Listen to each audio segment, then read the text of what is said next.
রাজ্য নির্বাচন দপ্তর স্বাধীন করার নির্দেশ দিয়ে নবান্নকে চিঠি কমিশনের। বিহারে ভোটার তালিকা সংশোধনের জন্য যে সমীক্ষা চালাচ্ছিল জাতীয় নির্বাচন কমিশন, সেই সমীক্ষাকে ঘিরে বিতর্কের মধ্যেই পশ্চিমবঙ্গ সরকারকে নতুন নির্দেশ দিল কমিশন।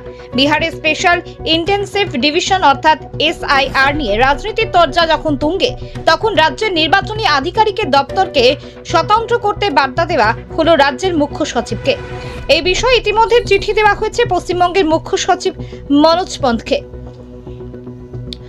সূত্রের খবর, জাতীয় নির্বাচন কমিশনের চিঠিও পৌঁছে গিয়েছে নবান্নে।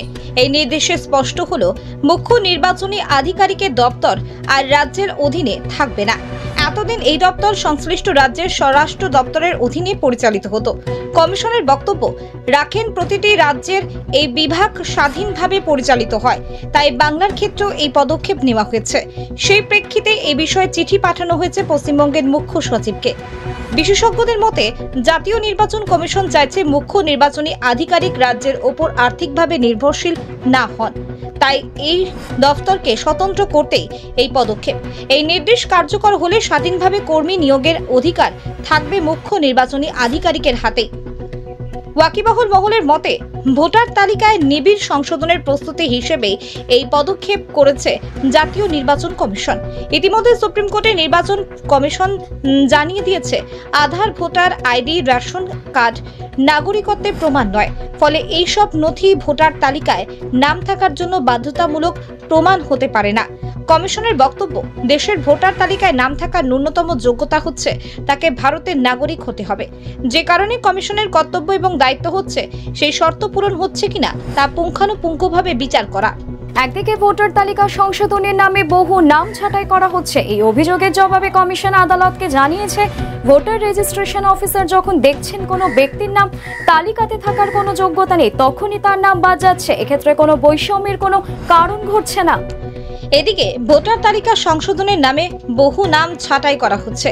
এই অভিযোগের জবাবে কমিশন আদালতকে জানিয়েছে, ভোটার রেজিস্ট্রেশন অফিসার যখন দেখছেন কোনো ব্যক্তি নাম তালিকা থাকার কোনো যোগ্যতা নেই, তখনই তার নাম বাদ যাচ্ছে। এক্ষেত্রে বৈষম্যের কোনো কারণ ঘটছে না। ভারতের সংবিধান এবং গণতন্ত্র অনুযায়ী নির্বাচন কমিশন স্বাধীন স্বতন্ত্র হবে, এটা স্বাভাবিক কথা। এবং গোটা ভারতবর্ষের অন্যান্য রাজ্যেও এই একই পদ্ধতি নেওয়া হয়েছে।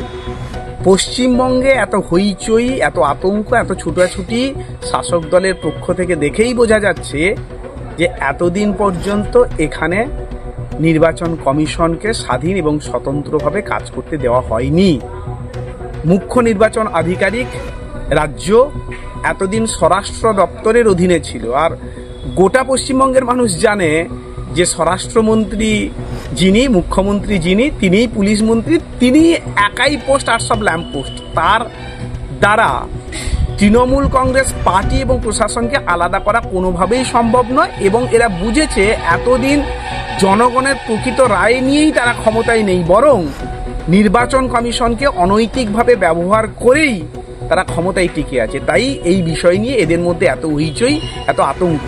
আর এটা যখন তৈরি হচ্ছে, তখনই নির্বাচন কমিশনকে আরো জোরদারভাবে এই ব্যবস্থাটাকে দৃঢ় করার প্রতিজ্ঞা নেওয়া দরকার, মানুষের গণতন্ত্রকে, পশ্চিমবঙ্গের মানুষের গণতন্ত্রকে সঠিকভাবে প্রতিষ্ঠা করার জন্য।